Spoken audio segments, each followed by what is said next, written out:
আজ তুমি বেকার, শুধু বেকার না, তুমি ক্লান্ত, ভীষণ ক্লান্ত।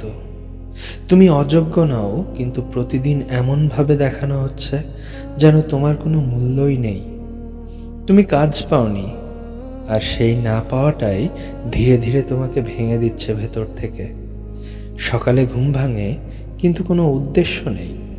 দিন শুরু হয়, কিন্তু দিনের শেষে নিজেকে প্রমাণ করার একটাও সুযোগ নেই। সমাজ প্রশ্ন করে, এখনো কিচ্ছু হলো না।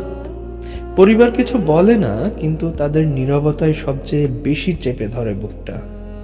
বন্ধুরা এগিয়ে যায়, আর তুমি এক কোণে দাঁড়িয়ে ভাবো, আমি কি সত্যিই কারো চেয়ে কম? রাতে বিছানায় শুয়ে চোখ বন্ধ করতে চাও, কিন্তু মাথার ভেতর হাজারটা প্রশ্ন চিৎকার করে ওঠে। কেন আমি? কেন আমার জীবনটাই এমন? আমি কি বোঝা হয়ে গেলাম? মাঝে মাঝে মনে হয় এই কষ্টটা কাউকে বললেও কেউ বুঝবে না। কারণ ক্ষুধা না থাকলেও মানসিক ক্ষুধা যে কতটা ভয়ঙ্কর তা সবাই জানে না। আজ তুমি যাকে সফল দেখছো, তুমি জানো না একদিন সেও এমন রাত পার করেছে, যখন নিজের চোখের পানি নিজেই মুছে নিতে হয়েছে। আজ যাকে সবাই সম্মান করে, একদিন সেও নিজেকে প্রশ্ন করেছে, আমি কি ব্যর্থ মানুষ?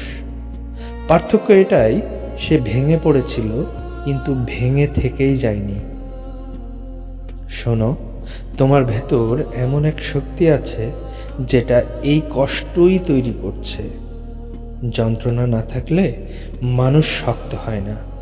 আজ তুমি খালি হাতে, খালি পকেটে, খালি ভবিষ্যতের ভয়ে, কিন্তু স্বপ্নে খালি নয় তুমি।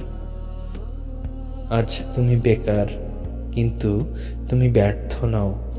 তুমি শুধু পরীক্ষার ভেতর দিয়ে যাচ্ছ। নিজেকে গুটিয়ে ফেলো না, নিজেকে বোঝা ভেবো না। এই সময়টা, এই অপমান, এই না পাওয়া, এই কান্নাগুলো একদিন তোমার গল্পের সবচেয়ে শক্ত অধ্যায় হবে। দাঁড়াও, হাত কাঁপলেও দাঁড়াও, চোখে পানি থাকলেও দাঁড়াও, মন ভেঙে গেলেও দাঁড়াও। কারণ যে মানুষ সব হারিয়েও আল্লাহর উপর ভরসা ছাড়ে না, তার জন্য আল্লাহর দরজা কখনো বন্ধ থাকে না। আজ তুমি বেকার হতে পারো, আজ তুমি ভেঙে পড়া মানুষ হতে পারো, কিন্তু একদিন তোমার নামের আগে মানুষ বলবে, এই মানুষটা কখনো হার মানেনি। ইনশাআল্লাহ।